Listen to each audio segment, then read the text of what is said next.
Welcome back to MPL Recall. Ako nga pala si Leo, ang inyong host. Sama natin ngayon, syempre, none other than Santi and Sona, who are in the same studio. Sana all! Kumusta, boys? How y'all doing? Oh, good, coach. I'm feeling good about this one, especially with the matches, and at the same time, I'm feeling good about the coach right here. It's better to be a bit over than underdressed, so it's good, right, bro? Oo, matik talaga, no? Tsaka sakto rin medyo malamig, eh. Mm-hmm. kailangan Ako talaga. sa labas, coach. Seryoso, naman I natin can't siya pa see. I've been indoors for the longest time, simula nung Sunday night, as in pahinga lang. Pero, sige, ngayon na pag-usapan na natin and medyo mainit ang ating discussion sa chat. Tama ba? Yan, nandito yung chat. Yan, you guys are watching on Facebook, nandito yung chat.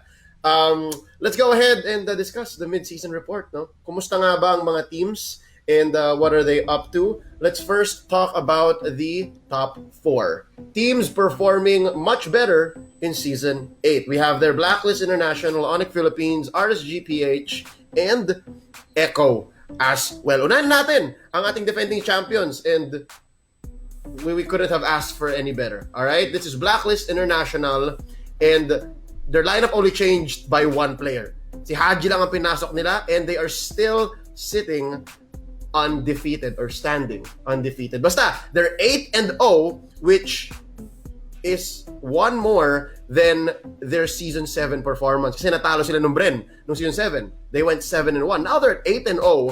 And I gotta ask, what is the key here?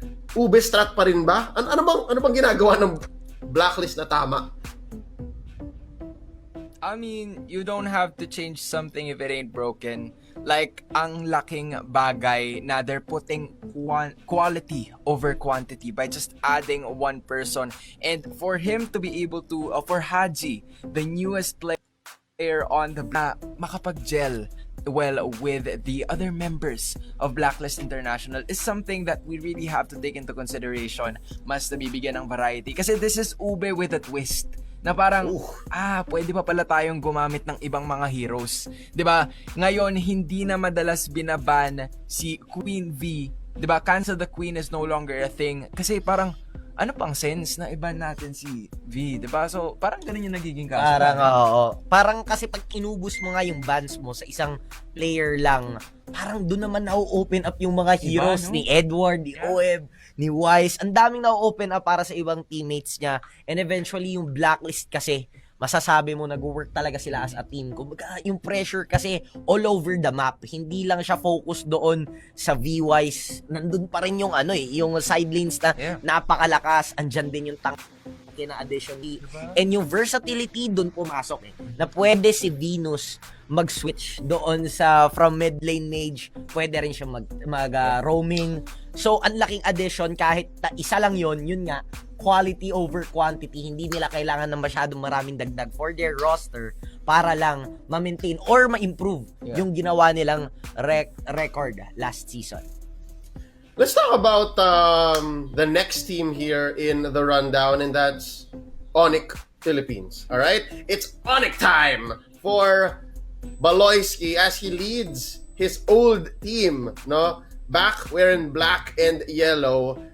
They're also kicking ass, so to say, and they've done so well. Kamuntikan na nga muntikan sila mag-streak versus streak ng Blacklist International, and I'm wondering, ito na nga ba ulit, ibabalik na nga ba natin ang Onyx Philippines sa grand final slot? Dahil nung season 4 and 5, they were there. And then, season 6, 7, medyo nahirapan. But season 8, the way that they've been playing now, with their reverse ube strat, their banana split, ito na nga ba yun? Santi, Sona, what do you guys think?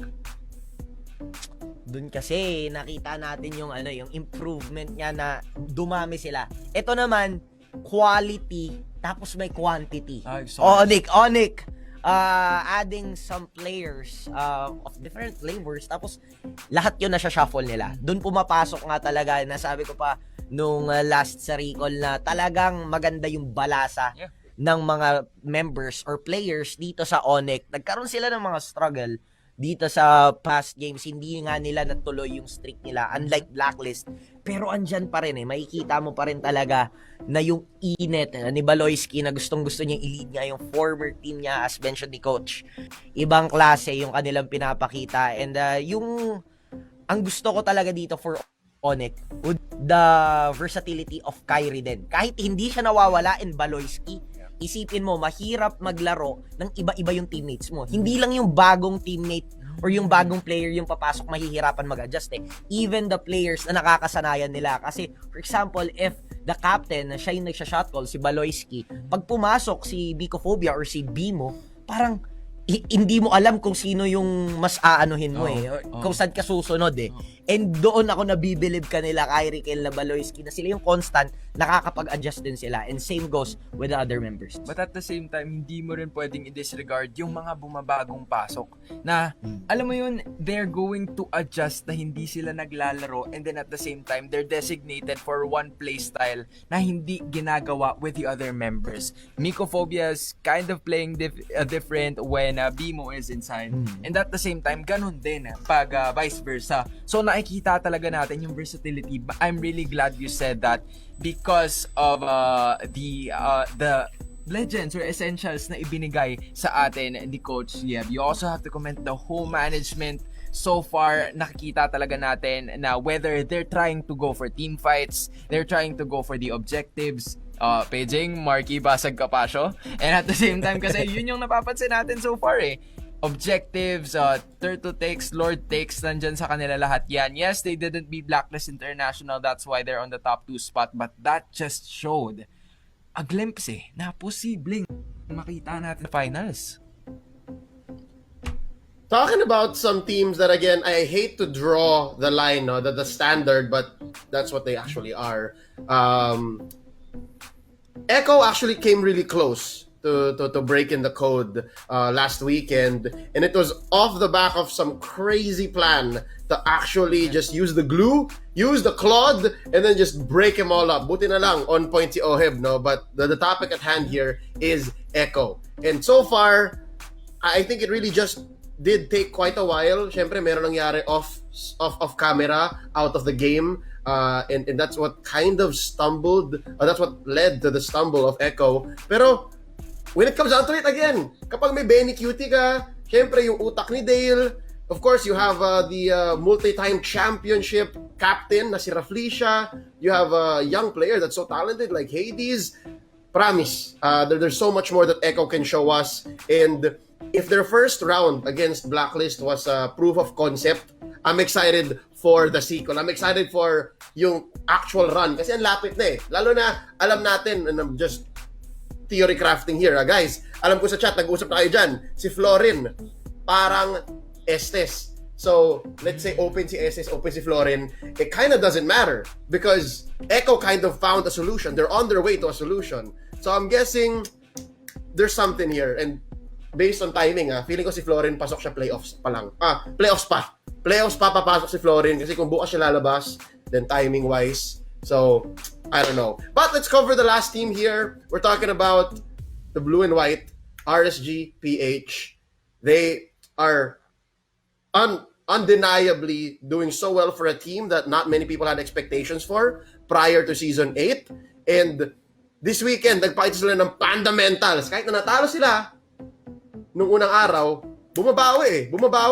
Anong mga favorite ninyong moments nung weekend, or at least favorite things about RSGPH that they've shown so far? The fact that they're actually the Kingslayers, tapos sila na yung nabigyan ng pangalan na yun, it's actually very surprising kasi knowing that they actually have 3 members na hindi pa talaga, or isa nakakabalik lang sa MPL with Aqua, and Nats, Demon Kite. Grabe yung pinapakita nila here. Demon Kite being the showstopper, pinapakita niya na as a jungler. Nats is just, alam mo yun, unsung hero pero at the same time, yung pag-handpick ni Coach Panda ng mga heroes, and alam mo yun, aside from that, it's nice that they also have a healthy environment na nililid din ni Coach Panda. You win when you stay healthy. Not only physically, not only in game, but also mentally. Yan ang magandang pinapakita sa atin, and that is what Coach Panda and the rest of RSG are trying to show us. The healthy environment, healthy play style, yan ang magpapanalo, and that is one of the reasons why they're getting on streak. Kaya nga nakikita natin yung mga players, even though na from different teams sila before, bago lang silang nabuo, andyan na yung chemistry. Nakikita na natin in-game, and yung bond na nakikreate niya, and na-mention mo yun, no? Yung pag-handle talaga sa kanila ni Coach Panda, iba yung nagiging epekto, and nakikita natin yun, proven yun, sa pinapakita nilang performance dito sa MPL PH Season 8, and ang lupit lang, naisipin mo yung mga players from different teams na wala sila doon, ngayon binuo sila sa isa. Isa doon na sa lineup ngayon na naglalaro, parang walang magkasama before. Wala. Na for example, si Iakno, wala siyang former teammate na nandun sa lineup na yon. Same with Aqua, with Nats, and Demon Kite. And just imagine na paano pa kung may ganun na parang former band na. So, ibig sabihin, pag tuloy-tuloy lang yung ganitong playstyle, eventually malayo maabot nitong team na to. Tapos fundamentals dahil nandun si Heath. Pero dahil nandun naman si Coach Panda, fundamentals naman. Tama ba, Coach? I think so. I guess it's evident na yun. Anyways, let's move on from the top 4, which again, there's so much to celebrate there. There's so many wins, so many surprises that are really nice to say. Parang, hindi ko na-expect yun. Pero ngayon, tingnan natin yung bottom 4. Let's talk about the 4 teams that are struggling in Season 8. And we'll see here next play Evos, Omega, Brenny Sports, and TNC. Nako, dito ngayon magkakatalo dahil itong 4 na team na to, hindi naman sa mahina sila. Hindi nila alam kung paano mananalo. It's just, really, the struggle is real in Season 8. It's either ang lakas na talaga ng mga kalaban or they're having their own different kinds of internal problems. Let's first discuss the world champions, Bren Esports. Just this week, they had their first win in quite a while against Next Play Evos. As pinahirapan pa. Ginawa pa nilang 2-1. Anong sa tingin nyo nagbago sa kanila? What else do they do from here? Where do they go? How do they get back to their winning ways? I'm not sure who said this in this interview, but at the same time, nagkaroon kasi ng interview after the post-match with Miss Mara na nagsabi doon ang si Malik. Malik was the one person who actually told us that medyo nagising sila kasi bumalik na sila doon sa usual routine na ginagawa nila. And it's very nice kasi yun yung routine na nagpadala sa kanila to the MPL Championships nung Season 6. Yun yung nagpadala sa kanila sa championships sa M2. At ngayon, nakikita natin na kahit sabihin yung pinahirapan sila ng NXP, nandun pa rin yung winning mentality. So, one of the things that they really have to do here is to channel yung winning potential na meron sila. Kasi meron naman talaga. We know that the world champions laging may ibubuga. They just have to try and find new things. Kasi feel ko they're sticking a little bit into their old meta.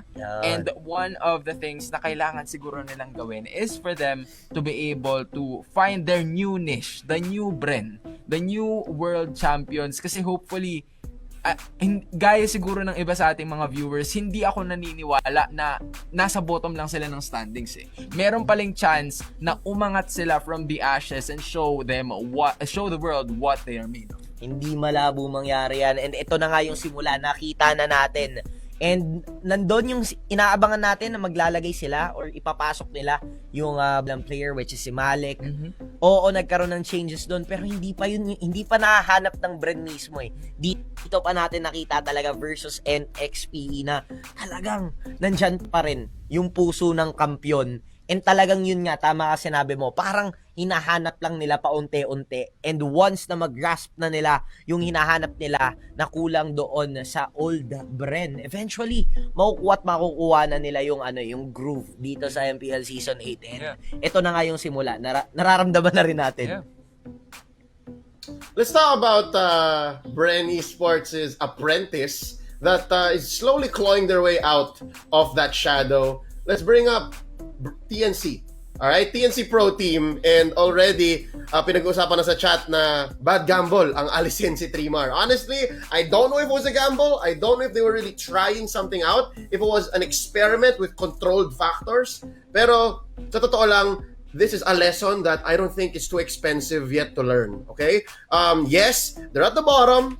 Yes, it's week 4 and there's only 3 weeks left in the MPL. Pero it's better that they do it there than they do it when there's no standing anymore, when there's no bearing. Okay, hindi pa huli. And if anything, I was about to say this about Bren, di ba? Yung Bren, ang ginagawa nila, if this works out, para silang Pinoy action star. Yung nagpapabugbog early game. Well, early movie. Right? 30-45 minutes into the film. Ano ba yan? Parati nabubugbog. Tapos, paakyat, di ba? Paakyat. You love to see it.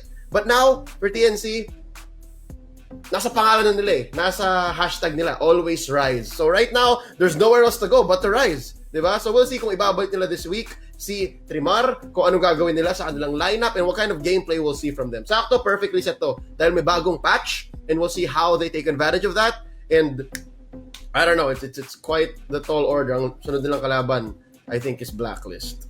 So let's move on. It's tough to really think about what TNC can do at this point. It's really up to them. Ball is in their court.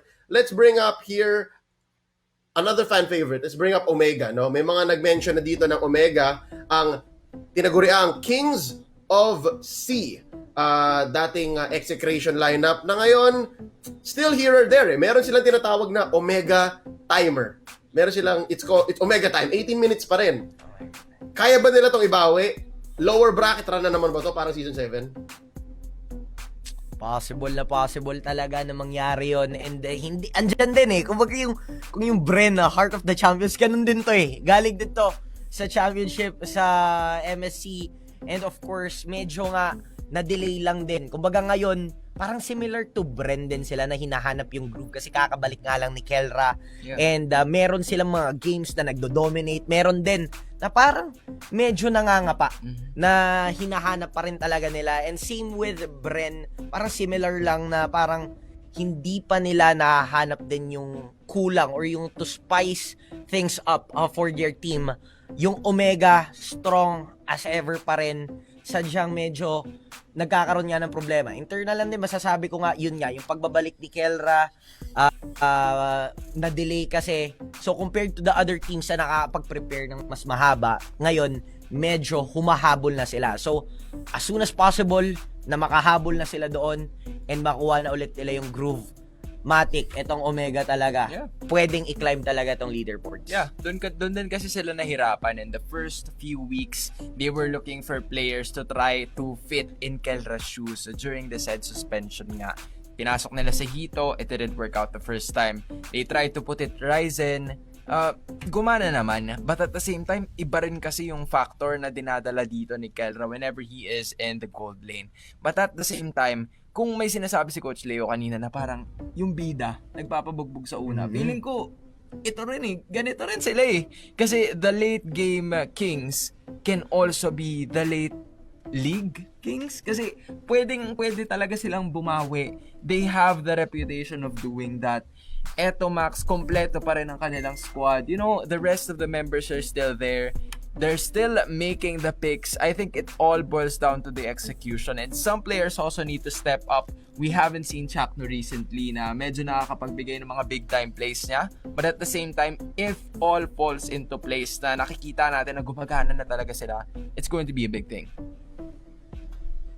And to just add to that, no, ito lang napansin ko dito sa Omega and it's proven time and time again. When the going gets tough, the tough get going. Hindi sila nagpapatalo kahit na nasa dulo na.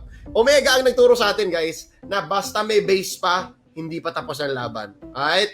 So, there's a lot we can expect from the Kings of C. And last but not least, I don't know, like, right now, I can't say if they're the bad boys of MPL or sila pa rin ba yung boy next door na parang, oy, I like this team. But no doubt, this team still has so many fans right now. And they're kind of middling. They're lukewarm. As in, sakto gitna sila. Minsan nasa taas, minsan nasa baba. But this is next play EVOS. Alright? They are right at the cusp of top 4 and bottom 4. And I don't know what's going on with them. Honestly, I think there is still some internal conflict. Meron pa rin silang mga pinagdadaanan within their bootcamp. It's no secret. Also, some of their players are sometimes in the bootcamp, sometimes they're not, which may be a key. Because again, ang malaking question dito is, Big 3 nga ba talaga?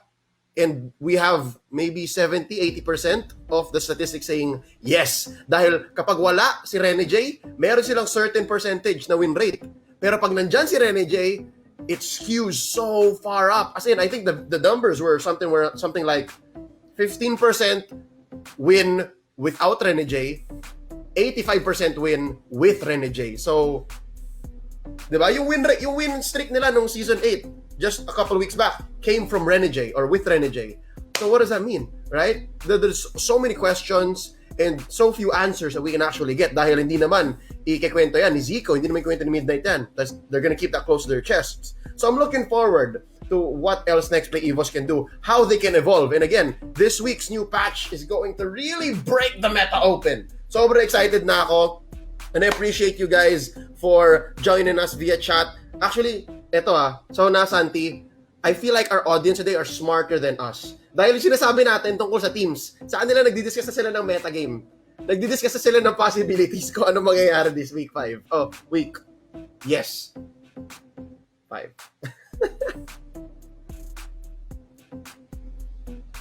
I think you guys are muted also.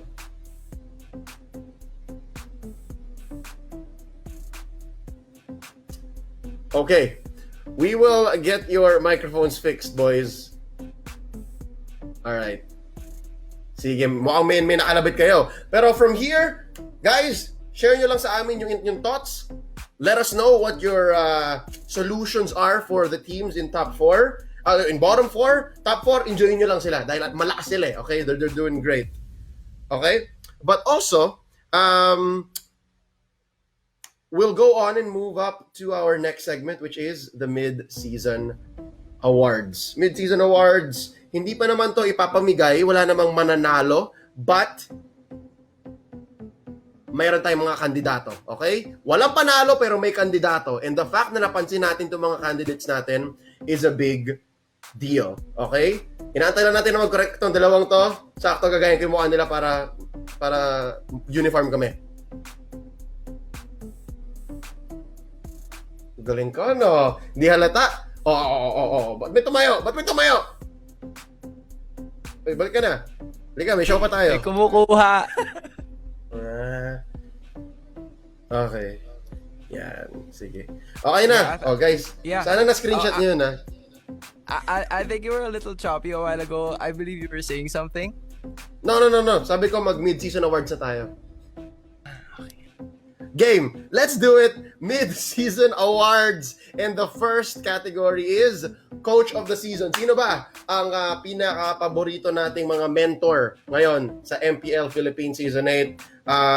Sona, let's start with you, man.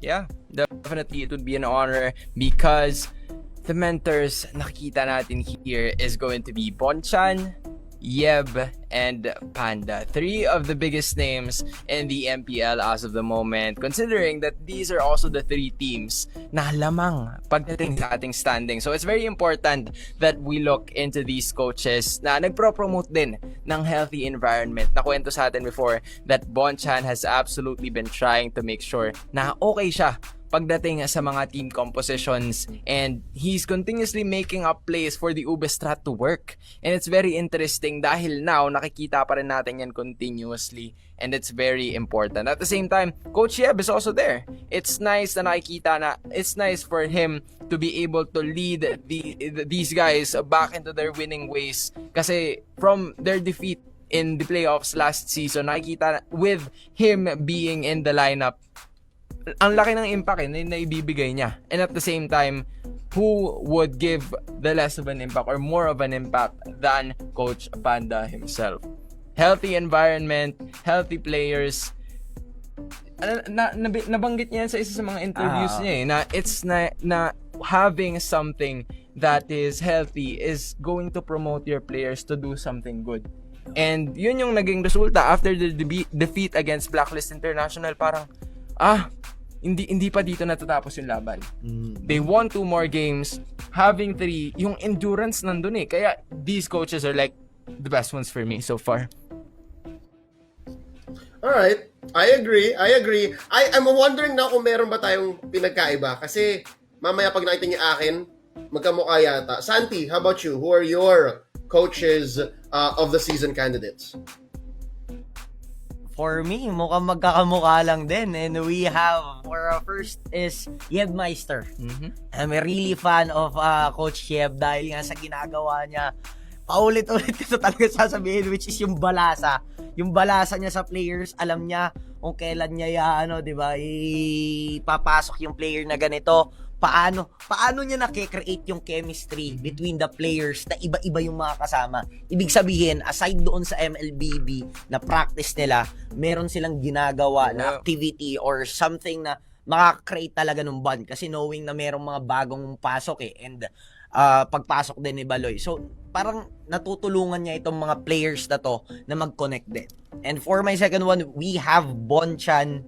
Nakita naman natin talaga na yung napagana niya since last season pa. Proven and tested Bonchan sa pag-coach niya dito sa buong Blacklist. Nakita rin natin na kasi siya, different siya with Onyx kasi yung players nila is yung na-add is si Haji, which is teammate niya before. So, kilala niyo silang connection ni Haji, meron na silang bond. So, nung siya na yung nagko-coach doon sa former teammate niya, madali na lang. Kasi, meron trust, merong factor na talagang susunod ka at talagang itatry mo yung best mo to try and make a chemistry dito sa team ng Blacklist. Kaya gumagana rin ngayon at mas naging improve pa ang Blacklist International. And actually, sila yung nakabreak ng record nila. Yeah. And for my last one, we have Coach Panda. Ito talaga si Coach Panda. Yung nasabi mo ngayon sa interview na yon, talagang nakakatuwa na ginagawa niya ng way din yung mga players. Similar sila actually ni Yeb Meister kasi yung mga players nila iba-iba. Mas complicated lang para sa akin yung kay Coach Panda. Kasi as in parang strangers sinama mo sa isang team, parang iisipin mo yung mga biglaan na to na, oy, ikaw dito. Gawa tayo ng team. Parang wala talaga silang background or walang connection sa isa't isa. Kumbaga parang si Heath at si Kenji, sila yung mag-former teammates. Pero hindi naman sila masyadong nagsasama sa game pa ngayon for Season 8. So, challenge pa rin yun dahil sinama mo sila sa isang bubong nang wala silang pagkakakilanlan sa isa't isa. Tapos, napapagana ni Coach Panda. And even so, ang taas ng ranking nila for a new team compared to the other teams. Iko-compare mo sila sa iba na may mga pinagsamahan ng matagal or may chemistry ng nabuo. I'm really believing that Coach Panda can make a difference, lalo-lalo na pag tumagal pa. And I agree. I think you guys really put everything into perspective dahil hindi naman iba ang aking kandidato. Here are my Coach of the Season candidates. And it's pretty much the same, right? It's still Bonchan, Yeb Meister, and Panda. And for different reasons, okay? Hindi to best, better, good, okay? In that order. It's actually all for different reasons. And I'm looking to see which one actually does their thing better. Dahil si Bonchan, proven na yan eh. Si Yeb, ang ganda ng redemption arc niya from Season 7 to Season 8. Same with Panda, actually.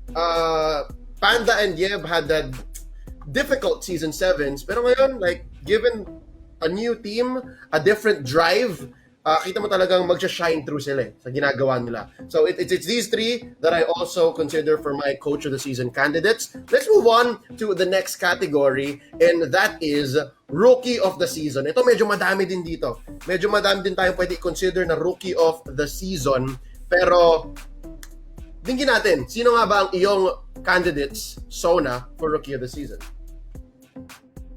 I have to agree with you on that one. Because of the franchise league, mas marami tayong nakitang players. And these 3 specific players that will display on your screens right now are my main guys. So Demon Kite, Nats, both from RSG, and RK3 from Echo Philippines. It's wow, Demon Kite, I don't think I have to say anything less about this guy. You know, he is one of the reasons why sobrang showstopper nitong person na ito eh. The player is simply making moves to put the rest of RSG in his back when the time is needed.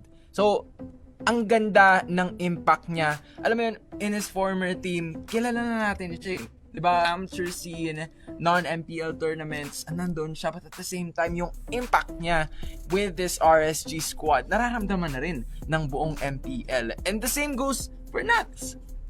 To be honest, siya yung unsung hero ng RSG. 'Di ba? Hindi madalas nababanggit yung pangalan niya in terms of the headlines, pero siya yung gumagawa ng trabaho niya. Aside, of course, Iyak who's there, other members are there as well. Syempre si Aqua lang sa scene. Pero the fact na kayang makipagsabayan ni Nats sa mga ganitong klaseng personalities is something that we really have to commend. But at the same time, huwag din natin kalimutan RK3. Nakita natin yung improvements niya or nagpakita siya ng mga flashes of his gameplay in the first weeks of the game. Although it's really, bumababa siya ng paunti-unti. RK3 is still RK3. Tactical machine guns, nakilala natin siya by using these Beatrix, grenade launchers are also there. But at the same time, yung composure, yun ang magiging kailangan siguro dito ni RK3. Especially na bumabalik na rin yung comms. Nakikita niya na rin yung mga teammates niya. So, mas gana ba siya na nakakausap niya? Or mas gusto niya na tahimik lang muna siya so far? The same goes with the rest of the teams I have mentioned a while ago. They have to find their niche or yung chemistry ba? Para at least mas lalo nilang mapagana kung ano yung gameplay nila. And so far, these are the 3 players na meron ang, they have my vote for the rest of the season. Hindi halatang fan si Sona ng RSGPH. Dahil marami nga, honestly guys, maraming kandidato, okay? So there's no wrong answers here. Let's see, Santi, tingnan natin kung magpapakita dito sa listahan mo yung mga hinahanap ng karamihan kasi people are also casting their votes via chat. Who are your candidates for Rookie of the Season? Para sa akin, may isang mukha lang na nagbago. And we have here Demon Kite, Mycophobia, and RK3. Para sa akin, si Demon Kite talaga, siya yung best candidate eh. Kung iano mo, kasi ang bigat nung role na jungler, tapos ipapasok ka sa rookie, and now, na pinapakita niya yung ability niya na kaya niyang makipagsabayan sa mga MPL players, sa veterans, na mga teammates niya, and also sa mga nakakalaban nila. And yun yung kagandahan doon kay Demon Kite. Talagang, siya talaga yung demon eh. Kaya mo islay. And mahirap as of now. RSG, maganda yung pinapakita. And eventually, yung adjustment din ni Demon Kite niya. As I mentioned kanina, na kino-coach sila ni Coach Panda, paano nila napapagana yung ganun, na meron agad chemistry, meron agad na nagsisync agad yung galaw, and Demon Kite just proves to us na talagang ibang klase yung pinagdaanan niya rin from the amateur scene up to the pro scene. So dala-dala niya pa rin yun. And for my next pick is Mycophobia. Si Mycophobia, para sa akin, one of the best rookies ngayon na nasa league kasi ang kapalitan niya veteran eh. That is Bimo. And ang hirap i-fill in nung slot na yon, na parang pag may nagawa kang mali, yun nga, sa isang interview ay Mycophobia, parang pressured sila because of their lineups, na pressured sila na pag nagkamali sila sa isang game or parang natalo sila, parang dun na papasok na mas better yung isa. Parang may hindi siya competition eh, na parang sa kakampi mo, pero yung pressure sa sarili mo na kailangan mong galingan palagi. Hindi ka pwedeng magpa-petics lang, and Mycophobia pinapakita sa atin yun. Bimo is known for the grok, pero yung walk the Lord talaga eh. Siya yung nag-grok noon, siya pa yung atokas ng walk the Lord. And surprising na siya yung naagawa nun, na siya yung nag-grok, hindi si Bimo. And doon ako nabibilib, na-fill in niya yung lot. O different din sila ng mga heroes at some point, pero grabe yung role, mabigat yung finifil niya. And same goes with RK3. For my last pick here, mabigat yung pinalitan niya dito. Former mid laner nila dito is Greed. So siya na pumasok ngayon for Echo, ibang klase, nakakasabay siya sa mga teammates niya, knowing na siya galing lang din sa amateur scene before. He is really known for using the Selena, and nakita natin yun this week for ibang klase itong si RK3. And as you mentioned, yung Beatrix niya din, madaming factors na pumapasok for Echo. Yung adjustments nga, nagkaroon sila ng mga problems dito outside MLBB. Pero andyan nakabangon pa rin sila for this week. And RK3 is a really great player. Yung similar sila ni Demon Kite and even Mycophobia. Itong mga rookies kasi natin, mostly galing talaga sila sa amateur scene. And nakakagulat at nakakamangha na makita natin na yung kanilang skill set kayang sumabay sa mga veterans and pros. And I also noticed, yung tatlong yan, yung kay Santi, yan din yung akin Okay? Lahat sila singkit. Si Mycophobia medyo singkit. But, you know what I'm saying, right? Like, they all have a great vibe to them and they all are the energy, they all have this energy na kailangan natin ngayon sa MPL Season 8. Because after a certain amount of time that you've been doing this, that you're part of the league, gusto mo makita ng bagong talent And they did not disappoint. And I love what the people in chat are saying na iba-iba rin kasi ang hinahanap natin sa isang rookie. And you're not wrong if you said that your rookies of the season are Hito, are Hesa, like, they're all great players and I all like what they bring to the table. Pero kung ako tatanungin ninyo, ito yung aking rookie of the season candidates, alright? I have 3 with me and same yata kami ni Santi. Literally, same kami ni Santi. Iniba lang yung order, okay? Iniba lang yung order. And I put Mycophobia first because may isa akong category, may isa akong trait na hinahanap sa isang player and more so pag rookie ka, tapos pinakita mo to, blow my mind. You have my heart for at least a season more. And yun yung pagiging kalog. Kasi kapag kalog ka and you're part of the whole ecosystem na nakikipag-trash-talkan ka pero love ka ng mga ibang players, na nirespeto ka, and you know what I mean? Like, si Mycophobia yun So, kaya siya una sa akin. He's first for me not only because his team and he is performing so well, kundi dahil dun sa intangible na yun, na parang ang ganda ng energy niya, sobrang nakakatuwa siyang player and tao. Alright? Next up is Demon Kite and RK3. Ito yung talagang mechanical gods lang, na parang, wow! Nice! Parang hindi rookie yung laro ninyo. Good on you. So that's my spread for Rookie of the Season. And we're gonna close up this awards with one more award to give out, and that's Season MVP, okay? Regular season, MVP. Tatlo rin to. And, boys, let me just put a caveat to this. Pwede nyo i-explain ng malalim, pero pwede rin parang general lang. Kasi nga hindi pa tapos yung season. Baka mag-iba pa ang ihip ng hangin. So, with the 3 that you have, tell us who are your candidates. Let's start with you, Sona. Okay, bago po ang lahat, gusto ko pong sabihin na itatago ko muna yung undershirt ko bago ko sabihin lahat ng mga gusto kong sabihin. Pero here are the top 3 players that I have as of the moment. Again, black po yung suot ko pero hindi po ibig sabihin na best na bias po ako dito. Pero naiintindihan nyo naman kasi 8-0 sila so far in terms of the standings at yung dalawa na nakapagitan, sila yung ilan sa mga rason kung bakit nasa taas talaga sila ngayon. Oheb, tweets keep coming Nakikita talaga natin He talks the talk and walks the walk. Diba? Alice gameplay so far has been really amazing for this guy. It keeps being given to him And when he is being given the hero that he actually wants, he delivers it pretty well. Edward does the same thing as well. Racking up, being the person with one of the most MVP of the game counts in the league, nakikita natin that he is still trying to defend his throne being the last year's MVP or last season's most valuable player. But at the same time, black and yellow, yung yellow. Kyrie from Onyx PH, the future. Pwede na kaya natin tawagin the present to? Kasi ang tindi ng pinapakita niya whenever he's using the assassins na usually ginagamit niya with the former Blacklist International member din to So it's actually very amazing to see Kyrie doing a lot of mechanical plays na nakakatulong sa kanyang team. And yung na-mention kanina ni Santi na versatility with trying to come up with different lineups si Coach Shea, but at the same time merong isang mainstay or merong dalawa, that's Baloyski and this man right here, Kyrie, and these are my MVPs of the game.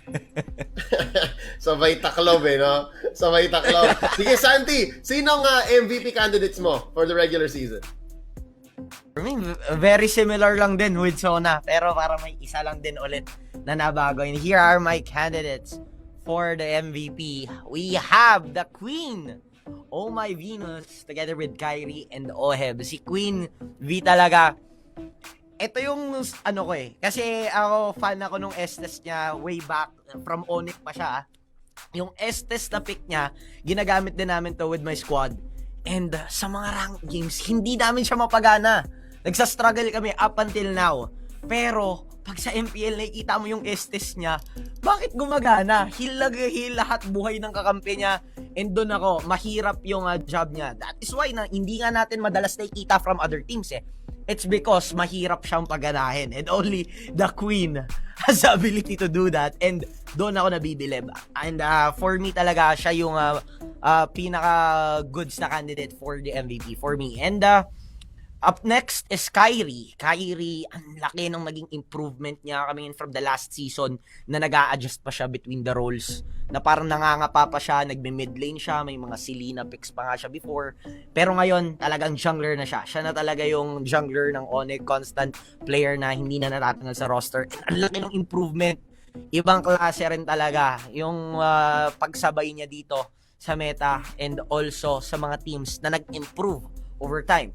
Kyrie, siya yung naiita ko rin na aside sa in-game nga, yung attitude niya rin, kumbaga, yung attitude niya nung, naalala ko mismo yung sa interview na parang ayaw niyang bumaba sa level nila. Parang, ano siya para sa bata na player, ang ganda nung mindset na pinapakita niya.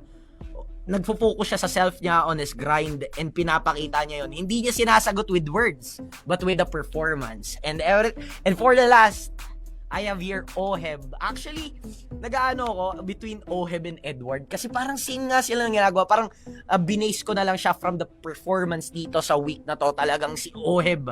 Pag naglilista ako ng stats ko, kwento ko lang. Pag naglilista ako ng stats ko, tapos inuuna kong i-list yung draft, bago ko pa makita kung sino yung may gamit, matik nakalista na. Pag may Alice, Oheb yan.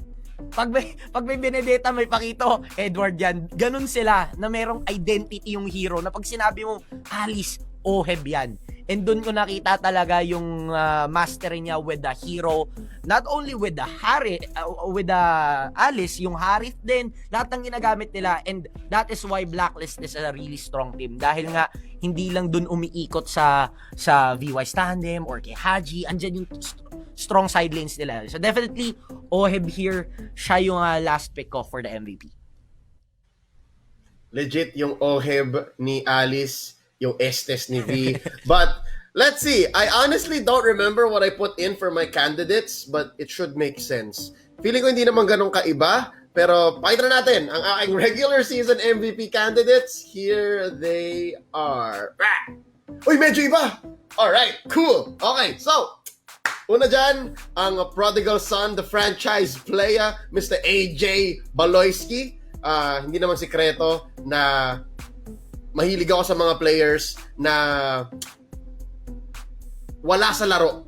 Out of the game yung kanilang ambag. And yes, bilang na dyan si Oh My Venus, bilang na dyan si Naribo. And I'd like to give this one the nod to Baloyski, okay? It's no secret that I like and I'm a big fan of the players I mentioned, pero gusto kong may variety kasi yung kandidato ko this mid-season award. So I give one to Baloyski, I'll give another one to Oheb, nabanggit na kung bakit, and there's so much more that he can do. Honestly, maliban sa mga clutch moments at saka sa mga impactful plays out of the gold lane ni Oheb, feeling ko mahaba pa ang magiging career ni Oheb sa MPL. And last but not least, ang bagyong si Benny Cutie. Okay? I gotta start getting used to calling him the Typhoon. Sa English tayo But, Benny Cutie, in Season 8 so far, medyo here and there. Pero ito, no doubt, nung Season 7, kapag nagtanong ka, best gold laner in the game right now, if it wasn't Benny Cutie, kung hindi siya ipapadala mo sa SEA Games, wag na lang tayo mag-ML. I think that was the mindset from Season 7. Now in Season 8, nag-level up lahat, gumaling lahat, but I still have my eyes on Benny Cutie, and a lot of what Echo has been doing was off the back of Benny Cutie. So, ito yung aking mga candidates for regular season MVP. But, that's not where it ends. Dahil meron pa tayong isang surprise na category. And it's a surprise, ladies and gentlemen. The biggest surprise that you have for the regular season, okay? Mid-season surprise. Sona, anong mid-season surprise mo? Mid-season surprise here has to be the jungle position with Paquito. Kasi nakikita, yung mga suntok para sa suntok talagang nagagamit niya dito eh. Diba? Who would have thought that Paquito, a side laner na dinodominate usually ang mga sides. Especially kahit saan mo siyang ilagay eh. Gold lane, EXP lane, nandun yung kanyang ambag most of the time. And now that he is the jungler, Carl TZ has been amazing with this one. Demon Kite has been, alam mo yun, todo bigay talaga eh. Pag nandun yung sidestep, alam mo na ilista mo na pag merong knock-up, nandun na lalo. So, this is an amazing pick na nakikita natin here. It's such a versatile hero that you can put anywhere in the map, but at the same time, yung benefit niya with it being in the jungler position is something that helps a lot of teams in trying to win this matchup. So again, Paquito as the jungler is my surprise for this one. If only we did not see Paquito jungle in the off-season or from other regions. Pero tama, for me, I get it. It's more of the fact na nagiging normal na Paquito jungle. Hindi lang siya yung parang utility pick. And to be honest, ang hindi lang natin yata nakikita ngayon is pos for Paquito. Pero, since meron ng mga Hayabusa, Saber, Cho pos for, I don't doubt pwede magkaroon ng Paquito pos for. Santi, what was your mid-season surprise? Yung surprise sa akin talaga, ito sumurpresa sa akin. We have RSG, the team itself. Doon ako na sorpresa na ganito yung pinapakita nilang performance for Season 8. And kasi before pa mag-start yung season, promising yung players nila eh. Promising yung players, but yun nga, nare-relate ko siya na parang stranger siya na napunta sa isang team. Tapos parang dun papapasok na pakilala, ako pala si ganito. So, dun pala nakikreate yung bond. So, I was expecting na talagang mangangapa sila sa umpisa. Ganun yung nangyari, pero ang bilis nung pangangapa nila at nagawa na nila makreate yung chemistry, nakapag-sync na sila and everything thanks to Coach Panda talaga. And also, I would like to commend kasi in an interview with the Wrecker, together with Coach Leo, si Wrecker, nag-a-act siya as parang guide din, parang rin siya nag-guide siya, hindi man in-game as a coach, pero yung band, isa siya sa mga rason bakit nabuo tong band na to or yung chemistry na sync na to. Kasi parang may mga activities sila na ginagawa sa bootcamp na nakakatulong na ma-improve dito yung social skills kasi may mga iba, may mga tahimik, and ngayon nakikita natin na nagbubunga na yung mga ginagawa nila before off-season and up until now na tuloy-tuloy lang yung grind. RSG, definitely isa siya sa inaabangan ko pa na kung ano yung mangyayari sa mga susunod na weeks. Pero with their talaga yung momentum na meron sila ngayon, ibang klase. Right after a defeat, nakita ko pa post ni Coach Pano parang nagsosorry pa siya, pero after that ang isusukli niya sa'yo 2-0 yun eh. Ganon kalupit ang RSG, and every time hanggang ngayon nasosorpresa ako sa kada laban nila. May mga drafts sila na parang iisipin mo, paano nila to napapagana? Doon talaga surprised ako every time na naglalaro ang RSG. Actually, wala na ako masabi kasi pareho tayo eh. Yun din yung aking mid-season surprise.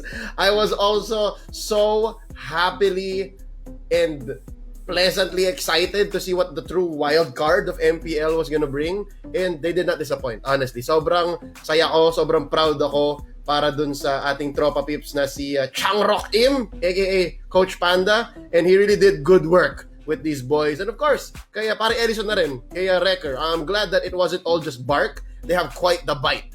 Alright? And I'm feeling for the folks in chat. Karamihan sa kanila, ilan na nakabanggit na ang kanilang surprise of the mid-season would be Uncle Eson casting. Pero kwento ko lang, hindi yun ganun kasurpresa. Kasi nung MSC pa lang, actually matagal na rin, even before that, nagkikwentuhan kami. Sabi ko, Son, feel mo bang mag-cast? Kasi ang dami mo na nagawa sa MPL and kuwela ka naman, parang pwede, parang kaya mo Tapos, well, to be fair, medyo party-party time nung nag-uusap kaming ganon. Pero umuo siya Sabi ko, hindi, kami bahala sa'yo, kaya nila yan, ni na Manjin, ni na Wolf. And lo and behold, nangyari siya. So, yes, it was a great surprise. Pero parang medyo plinano natin yan over the span of months. Okay? So, I hope you guys enjoyed our mid-season awards. Masaya ako na naki-join din kayo. But, for now, we are gonna go on a quick break dahil sa ating pagbabalik. We're gonna be joined by Brigida and we're gonna be doing our Power Rankings and Guest Coin. Ang yung favorite segment dito sa Recall. We're gonna go on a quick break. Don't go anywhere.